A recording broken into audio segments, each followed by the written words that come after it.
Team India head coach Rahul Dravid పదవీ కాలం T20 ప్రపంచ cup 2024తో ముగియనుండటంపై captain Rohit Sharma భావోద్వేగానికి గురయ్యారు. టీమిండియా హెడ్ కోచ్ గా కొనసాగాలని తాను రాహుల్ ద్రవిడ్ ను ఒప్పించే ప్రయత్నం చేశానన్నాడు. కానీ ఆయన అంగీకరించలేదని చెప్పాడు. టీ20 ప్రపంచ కప్ 2024లో భాగంగా టీమిండియా ఐర్లాండ్స్ తో తొలి మ్యాచ్ ఆడనుంది. ఈ మ్యాచ్ నేపథ్యంలో మీడియాతో మాట్లాడిన రోహిత్ శర్మను టీమిండియా హెడ్ కోచ్ గా ఈ టోర్నీతో రాహుల్ ద్రవిడ్ పదవీ కాలం ముగియడంపై ప్రశ్నించగా భావోద్వేగానికి గురయ్యారు.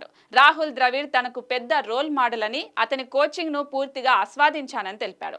టీమిండియా హెడ్ కోచ్ గా కొనసాగాలని ద్రవిడ్ ను ఒప్పించే ప్రయత్నం చేశాను. కానీ ఆయన సుముఖంగా లేడు. కానీ వ్యక్తిగతంగా నేను ఆయన కోచింగ్ ను ఆస్వాదిస్తాను. ఇంతకు మించి నేను ఏమి మాట్లాడలేను.